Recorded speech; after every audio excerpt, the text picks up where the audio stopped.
Hi ಗೆಳೆಯರೇ, ನಾನು ಸರೋಜ. ನನ್ನ ಯಜಮಾನರು ಹಳ್ಳಿಯಲ್ಲಿದ್ದಾಗ ಒಂದು ದಿನ ಪಕ್ಕದ ಮನೆಯ ಯುವಕ ನಮ್ಮ ಮನೆಗೆ ಬಂದು ಸಹಾಯ ಮಾಡಿದ್ದರ ಬಗ್ಗೆ ನಿಮಗೆ ಹೇಳ್ತೀನಿ. ಆಗಿನ್ನೂ ಡಿಗ್ರಿ ಓದುತ್ತಿದ್ದ ಹರೀಶ್ ಬೇಸಿಗೆ ರಜೆಯಲ್ಲಿ ಹಳ್ಳಿಯಲ್ಲಿ ಸರಿಯಾಗಿ ಹಾಲು ಮೊಸರು ತಿಂದುಕೊಂಡು ನೋಡೋಕೆ ಪೈಲ್ವಾನ್ ಇದ್ದ. ಅವನನ್ನು ಒಮ್ಮೆ ನೋಡಿದರೆ ಮತ್ತೆ ನೋಡಬೇಕು ಎನ್ನುವಂತೆ ಇದ್ದ. ಅವನನ್ನು ನೋಡಲು ಎರಡು ಕಣ್ಣು ಕೂಡ ಸಾಲದು. ನನ್ನ ಅದೃಷ್ಟ ಎಂಬಂತೆ ಅವನು ಪುನರ್ವಸತಿ ಕಲ್ಪಿಸಿದ ನಮ್ಮ ಹೊಸ ಊರಿನ ಪಕ್ಕದ ಮನೆಯಲ್ಲಿಯೇ ಇದ್ದ. ಇನ್ನು ನಾನು ನೋಡಲು ಅಂದವಾಗಿದ್ದು, ಉದ್ದವಾದ ಕೂದಲು, ನೇರವಾದ ಮೂಗು, ಕಮಲದಂತಹ ಕಣ್ಣುಗಳು, ಚಂದಿರನಂತೆ ಮುಖ. ಉಳಿದಂತೆ ಎಲ್ಲವೂ ತುಸು ಜಾಸ್ತಿಯೇ ಇತ್ತು. ನನ್ನ ಕೂಡ ನೋಡಿದರೆ ಊರಿನವರು ಹಾಗೆ ನೋಡುತ್ತಾ ನಿಲ್ಲುತ್ತಿದ್ದರು. ನನಗೆ ಮದುವೆಯಾಗಿ ಇನ್ನೂ 1 ವರ್ಷ ಆಗಿರಲಿಲ್ಲ. ನನ್ನ ಯಜಮಾನ ಹಳ್ಳಿಯಲ್ಲಿ ಬಿಟ್ಟು ಸಿಟಿಗೆ ಹೋಗಿದ್ದ. ಅವನು ಅಲ್ಲಿಯೇ ನೋಡು ಕಂಪನಿಯಲ್ಲಿ ಕೆಲಸ ಮಾಡುತ್ತಿದ್ದರಿಂದ ಅಲ್ಲಿ ಮನೆ ಹುಡುಕಿದ ಮೇಲೆ ನಿನ್ನ ಕರೆದುಕೊಂಡು ಹೋಗ್ತೀನಿ ಅಂತ ಹೇಳಿ ಹೋಗಿ 6 ತಿಂಗಳು ಆಗಿತ್ತು. ನಾನು ಕಾಯುತ್ತಲೇ ಇದ್ದೆ. ಆದರೆ ಅವನು ಬಂದು ನನ್ನ ಕರೆದುಕೊಂಡು ಹೋಗಲೇ ಇಲ್ಲ. ಉಳಿದಂತೆ ಅವನಿಗೆ ಫೋನ್ ಮಾಡಿದಾಗ ರಜೆ ಇಲ್ಲ, ಇವಾಗ ಬರ್ತೀನಿ ಅವಾಗ ಬರ್ತೀನಿ ಅಂತ ಹೇಳಿ ನನಗೆ ಬೇಜಾರು ಮಾಡುತ್ತಿದ್ದ. ಇನ್ನು ಈ 6 ತಿಂಗಳಲ್ಲಿ ಕೇವಲ 3 ಬಾರಿ ಮನೆಗೆ ಬಂದು ಹೋಗಿದ್ದ. ಹೀಗಾದರೆ ಹೇಗೆ ನಿಮಗೆ ಗೊತ್ತಲ್ಲ ಅದು. ಮಳೆಗಾಲದ ಸಮಯ ಕೂಡ ಆಗಿತ್ತು. ತಣ್ಣನೆಯ ಗಾಳಿಯ ಜೊತೆಗೆ ಮಳೆಯೂ ಇರುತ್ತಿತ್ತು. ಹೀಗಿದ್ದಾಗ ಒಬ್ಬಂಟಿಯಾಗಿ ಇದ್ದವರಿಗೆ ಅವರ ಕಷ್ಟ ಗೊತ್ತಿದೆ. ಹೀಗಾಗಿ ನನಗೆ ತುಸು ಜಾಸ್ತಿಯೇ ಕಷ್ಟ ಆಗಿತ್ತು. ಇನ್ನು ನಾನು ಮನೆಯಲ್ಲಿ ಇದ್ದಾಗ 2-3 ದಿನಕ್ಕೊಮ್ಮೆ ಸಮಾಧಾನ ಮಾಡಿಕೊಂಡರೂ ಸಹಿತ ಅಷ್ಟೇನೂ ಪ್ರಯೋಜನ ಆಗುತ್ತಿರಲಿಲ್ಲ. ಇನ್ನು ಅವನು ಬಂದಾಗೊಮ್ಮೆ ಆದರೂ ನಾನು ಸಂತೋಷವಾಗಿ ಸಮಯ ಕಳೆಯಬೇಕು ಎಂದುಕೊಂಡರು. ಅವನು ಕೇವಲ ಕಡಿಮೆ ಹೊತ್ತಿನಲ್ಲಿ ನನ್ನ ಜೊತೆಗೆ ಸಮಯ ಕಳೆಯುತ್ತಿದ್ದ. ಇದರಿಂದ ನನಗೆ ಅಸಮಾಧಾನ ಆಗುತ್ತಿತ್ತು. ಅವನಿಗೆ ನಾನು ಲೆಕ್ಕಕ್ಕೆ ಇದ್ದಿರಲಿಲ್ಲ. ಹಾಗಾಗಿ ಸುಮ್ಮನೆ ನಾನು ಆಗಾಗ ಕೈಕೆಲಸ ಮಾಡುತ್ತಾ ಇರುತ್ತಿದ್ದೆ. ಇನ್ನು ಹಸಿವು ತೀರಲು ಮನೆಯಲ್ಲಿ ಇದ್ದ ತರಕಾರಿಯನ್ನು ಬಳಸುತ್ತಿದ್ದೆ. ಅಷ್ಟೇ ಅಲ್ಲ, ಮನೆಯಲ್ಲಿ ಬೇರೆಯವರು ಇರುತ್ತಿದ್ದರಿಂದ ನಾನು ತುಸು ಎಚ್ಚರಿಕೆಯಿಂದ ಸಹ ಇರಬೇಕಿತ್ತು. ಅಲ್ಲದೆ ಕಾಲೇಜಿನ ದಿನಗಳಿಂದಲೂ ಸಹಾಯ ಎಂದಿಗೂ ದಾರಿ ತಪ್ಪಿ ನಡೆಯದಿರಲಿಲ್ಲವಾದರೂ ನನ್ನ ಬಗ್ಗೆ ಕಾಳಜಿ ವಹಿಸುವಲ್ಲಿ ನನ್ನ ಯಜಮಾನ ವಿಕಲನಾಗಿ ಬಿಟ್ಟಿದ್ದ. ಇನ್ನು ಹೊಲದಲ್ಲಿ ನಾವು ಕಬ್ಬು ಹಾಕಿದ್ದೇವೆ. ಆಗಾಗ ನಾನು ಹೊಲಕ್ಕೆ ಹೋದಾಗ ಅದನ್ನು ನೋಡುತ್ತಾ ಹಾಗೆ ನಿಲ್ಲುತ್ತಿದ್ದೆ. ಕಬ್ಬನ್ನು ಹೇಗೆ ಮಷೀನ್ನಲ್ಲಿ ಹಿಂಡಿ ಹಿಪ್ಪೆ ಮಾಡುತ್ತಾರೋ ಹಾಗೆ ಮಾಡಿದರೆ ಒಳ್ಳೆಯದು ಆಗುತ್ತೆ ಎಂದು ಆಗಾಗ ಎನಿಸುತ್ತಿತ್ತು. ನನ್ನ ಜೀವನವೂ ಹಾಗೆ ಆಗಿತ್ತು. ಕಷ್ಟಗಳಿಂದ ನನಗೆ ಸಾಕಾಗಿ ಬಿಟ್ಟಿತ್ತು. ಆದರೂ ನನ್ನ ಜೀವನ ಎಲ್ಲರಂತೆ ನಡೆಯುತ್ತಲಿತ್ತು. ಜೀವನದಲ್ಲಿ ಏಕಾಂಗಿಯಾಗಿ ಇದ್ದೀನಿ ಎಂದು ಬಹಳಷ್ಟು ಸಮಯದಿಂದ ಎನಿಸುತ್ತಿತ್ತು. ಯಾಕೋ ನನ್ನ ಕಷ್ಟಕ್ಕೆ ಕೊನೆಯ ಇಲ್ಲ. ಒಂದು ಸಾರಿ ಸಿಟಿಗೆ ಹೋದರೆ ಅಲ್ಲಿ ನನ್ನ ಯಜಮಾನನ ಜೊತೆಗೆ ಆರಾಮವಾಗಿ ಇರಬಹುದು ಎಂದುಕೊಳ್ಳುತ್ತಿದ್ದೆ. ಹೀಗೆ ಇದ್ದಾಗಲೇ ಹರೀಶ್ ನನ್ನ ಪರಿಚಯವಾಗಿತ್ತು. ಅವರ ಮನೆಗೆ ನಾನು ತಪ್ಪದೆ ದಿನಾಲೂ ಹೋಗಿ ಅವರ ಮನೆಯಲ್ಲಿ ಕುಳಿತು ಗಂಟೆಗೆ ಗಟ್ಟಲೆ ಅವನ ಕುಟುಂಬಸ್ಥರ ಜೊತೆಗೆ ಮಾತಾಡುತ್ತಿದ್ದೆ. ಇನ್ನು ಅವನ ಮನೆಗೆ ಹೋದಾಗ ಯಾವಾಗಾದರೂ ಅವನ ಕೈ ಹಿಡಿದು ರಿಮೋಟ್ ಕಸಿದುಕೊಳ್ಳುವುದು, ಅವನಿಗೆ ಏನಾದರೂ ಎನ್ನುವುದು, ಕಿಚಾಯಿಸುವುದು, ಹೀಗೆ ಏನಾದರೂ ತೊಂದರೆ ಕೊಡುತ್ತಲೇ ಇದ್ದೆ. ಅವನು ಕೂಡ ಆಗಾಗ ಹಾಗೆ ಮಾಡುತ್ತಿದ್ದ. ಹೀಗೆ ನಮ್ಮ ನಡುವೆ ಸ್ವಲ್ಪ ಗೆಳೆತನವಿತ್ತು. ಆದರೆ ಹೀಗೆ ಕಸಿದುಕೊಳ್ಳುವಾಗ ನನಗೆ ಏನೇನೋ ಎನಿಸುತ್ತಿತ್ತು. ಆದರೆ ಅವನು ಮಾತ್ರ ಇದೆಲ್ಲ ಮಾಮೂಲು ಎಂದು ಸುಮ್ಮನಿರುತ್ತಿದ್ದ. ಇನ್ನು ಅವನು ಯಾವಾಗಾದರೂ ನನ್ನ ಮನೆಗೆ ಬಂದಾಗೊಮ್ಮೆ ಕೆಲವೊಮ್ಮೆ ಚಹಾ ಕೊಡುವುದು, ಅವನಿಗೆ ತಿನ್ನಲು ಕೊಡುವುದು, ನೆಲ ಒಡೆಸುವುದು, ಹೀಗೆ ಏನಾದರೂ ಒಂದು ಮನೆ ಕೆಲಸ ಮಾಡುತ್ತಲೇ ಇದ್ದೆ. ಅವನು ಕೂಡ ಅಷ್ಟೇ ಸೌಂದರ್ಯವನ್ನು ನೋಡುತ್ತಿದ್ದರೂ ಸಹಿತ ಏನು ಗೊತ್ತಿಲ್ಲದಂತೆ ಇರುತ್ತಿದ್ದ. ಆದರೆ ಇಲ್ಲಿ ಒಂದು ಸಮಸ್ಯೆ ಇತ್ತು. ಅದೇನು ಎಂದರೆ ಅವನು ಸುಮ್ಮನಿದ್ದನಂತೆ ನಟಿಸುತ್ತಿದ್ದರೂ ಸಹಿತ ಮತ್ತೊಬ್ಬ ಸುಮ್ಮನಿರದೆ ಆಗಾಗ ಎದ್ದು ಕುಣಿಯುತ್ತಿದ್ದ. ಅದನ್ನ 1-2 ಸಲ ಗಮನಿಸಿ ನಾನು ಸುಮ್ಮನಿದ್ದೆ. ಇನ್ನು ಜೀವನದಲ್ಲಿ ಸಿಗದ ಸಂತೋಷವನ್ನು ಹೊರಗೆ ಹುಡುಕಬೇಕು ಎಂಬ ಯೋಚನೆ ದಿನೇ ದಿನೇ ಹೆಚ್ಚಾಗತೊಡಗಿದವು. ಅಲ್ಲದೆ ಕಾಲೇಜಿನ ದಿನಗಳಲ್ಲಿ ಯಾವತ್ತೂ ಪ್ರವಾಸ, ಹೊರಗೆ ಸುತ್ತಾಟ, ಪಾರ್ಕ್, ಹೋಟೆಲ್ ಎಂದು ಯಾರ ಜೊತೆಗೂ ನಾನು ಹೋಗಿರಲಿಲ್ಲ. ಒಂಟಿ ತೋಳದಂತೆ ಯಾವಾಗಲೂ ಒಬ್ಬಂಟಿಯಾಗಿ ಇದ್ದೆ. ಆದರೆ ಹಾಗೆ ಇದ್ದು ನಾನು ಸಾಧಿಸಿದ್ದ ಆದರೂ ಏನು ಎಂದು ನನಗೆ ಎನ್ನಿಸತೊಡಗಿತು.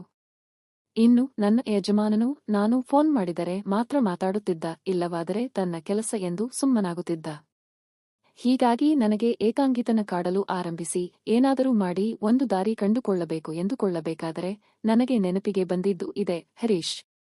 ಹೀಗೆ ಇದ್ದಾಗಲೇ ಒಂದು ದಿನ ಮನೆಯಲ್ಲಿ ಎಲ್ಲರೂ ಊರಿಗೆ ಹೋಗಬೇಕಾದ ಪರಿಸ್ಥಿತಿ ಬಂದಿತ್ತು. ಅದೇ ಹೊತ್ತಿಗೆ ನಾನು ಅಲ್ಲಿಗೆ ಬರಲು ಆಗುವುದಿಲ್ಲ, ನನಗೆ ಸಮಸ್ಯೆಯಾಗಿದೆ ಅಂತ ಹೇಳಿ ಅವರ ಜೊತೆಗೆ ಹೋಗಲೇ ಇಲ್ಲ. ಆದರೆ ಇದೇ ಸರಿಯಾದ ಸಮಯ ಇರುವ 3 ದಿನದಲ್ಲೇ ಏನಾದರೂ ಮಾಡಿ ಆ ಕೆಲಸ ಮಾಡಬೇಕು ಎಂದು ಯೋಚಿಸಿ ಮಾರನೇ ದಿನವೇ ನಾನು ಪಕ್ಕದ ಮನೆಯವರಿಗೆ ಮನೆ ಸ್ವಚ್ಛಗೊಳಿಸುತ್ತಿದ್ದೇನೆ, ಸ್ವಲ್ಪ ಹರೀಶ್ನನ್ನ ಕಳಿಸಿಕೊಡಿ, ಮನೆಯಲ್ಲಿ ಕೂಡ ಯಾರಿಲ್ಲ, ನನಗೂ ಕೂಡ ಸಹಾಯ ಆಗುತ್ತೆ ಅಂದಾಗ ಅವರು ಸರಿ ಎಂದು ಖುಷಿಯಿಂದ ಕಳುಹಿಸಿದರು. ಇನ್ನು ಅವನು ಬರುವ ಮುಂಚೆ ನಾನು ಮನೆಯ ಅಟ್ಟದ ಮೇಲೆ ಕೆಳಗೆ ಇಳಿಸಿ ಅದನ್ನು ಸ್ವಚ್ಛ ಮಾಡಿದ್ದೆ. ಈವಾಗ ಇದರ ಜೊತೆಗೆ ಬೇರೆ ಬೇರೆ ಹಳೆಯ ಸಾಮಾನುಗಳನ್ನು ಮೇಲೆ ಇಡುವುದು ಬಾಕಿ ಇತ್ತು. ಇದೇ ಹೊತ್ತಿಗೆ ಅವನು ಗೇಟ್ ತೆಗೆದು ಒಳಗೆ ಬಂದಂತೆ ಸಫಲವಾಗಿತ್ತು. ನಾನು ಸುಮ್ಮನೆ ಸ್ವಚ್ಛ ಮಾಡುತ್ತಾ ಇದ್ದೆ. ಅವನು ನನ್ನನ್ನು ಕೂಗುತ್ತಾ ನೇರವಾಗಿ ಒಳಗೆ ಬಂದು ನನ್ನನ್ನು ನೋಡುತ್ತಲೇ ನಿಂತಿದ್ದ. ಯಾಕಂದರೆ ನಾನು ಬಟ್ಟೆಯ ಬಗ್ಗೆ ತಲೆ ಕೆಡಿಸಿಕೊಳ್ಳದೆ ಮನೆಯನ್ನು ಸ್ವಚ್ಛ ಮಾಡುತ್ತಿದ್ದೆ. ಕಿಟಕಿಯಿಂದ ಬರುತ್ತಿದ್ದ ಬೆಳಕಿನಲ್ಲಿ ಎಲ್ಲಾ ಸೌಂದರ್ಯವೂ ಸ್ಪಷ್ಟವಾಗಿ ಕಾಣುತ್ತಿತ್ತು.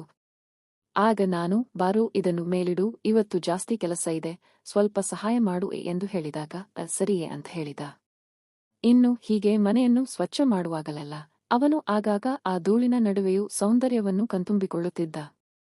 ಅವನನ್ನು ನೋಡಿದರೆ ಆ ಕೆಲಸದ ಬಗ್ಗೆ ಯೋಚಿಸುವುದು ಅಂತ ನಾನು ಸುಮ್ಮನಿರುತ್ತಿದ್ದೆ. ಆಮೇಲೆ ಅಡುಗೆ ಮನೆ ಸ್ವಚ್ಛ ಮಾಡಿದ ಮೇಲೆ ಅವನು ಎಲ್ಲಾ ಸಾಮಾನುಗಳನ್ನು ಮೇಲೆತ್ತಿದ್ದಾರೆ. ನಾನು ಅವನನ್ನು ನೋಡುತ್ತಾ ಅವನಿಗೆ ಬಾಕಿ ಉಳಿದ ಕೊಡುತ್ತಿದ್ದೆ. ಕೊನೆಗೆ ಮನೆಯೆಲ್ಲ ಸ್ವಚ್ಛ ಮಾಡಿದ ಮೇಲೆ ಅವನು, ನಾನು ಹೋಗ್ತೀನಿ ಎಂದು ಹೇಳಿದಾಗ ಅವನಿಗೆ ಏನು ಹೇಳಬೇಕು ಎಂದು ಗೊತ್ತಾಗದೆ ನನಗೆ ಗೊಂದಲವಾಗಿತ್ತು. ಆಗ ಆದದ್ದು ಆಗಲಿ, ಪ್ರಯತ್ನ ಮಾಡೋಣ ಎಂದು ನಿರ್ಧರಿಸಿ ಆವಾಗಲೇ ಮನೆ ಸ್ವಚ್ಛ ಮಾಡುವಾಗ ಮೇಲೆ ನಿಂತು ಏನು ನೋಡ್ತಾ ಇದ್ದೆ ಎಂದು ಕೇಳಿದಾಗ ಅವನು, ಏನು ನೋಡಲಿ, ಯಾವುದರ ಬಗ್ಗೆ ಕೇಳ್ತಾ ಇದ್ದೀರಾ ಎಂದಾಗ ನಾನು, ಸರಿಯಾಗಿ ನೆನಪು ಮಾಡಿಕೋ, ಮನೆ ಸ್ವಚ್ಛ ಮಾಡುವಾಗ ನೀನು ಏನು ನೋಡ್ತಾ ಇದ್ದೆ ಎಂದು ಮತ್ತೆ ನಾನು ಕೇಳಿದಾಗ ಅವನು, ಏನು ನೋಡಲಿ, ನನ್ನ ಪಾಡಿಗೆ ನಾನು ಕೆಲಸ ಮಾಡಿದೆ ಅಲ್ವಾ ಎಂದು ಹೇಳಿದ.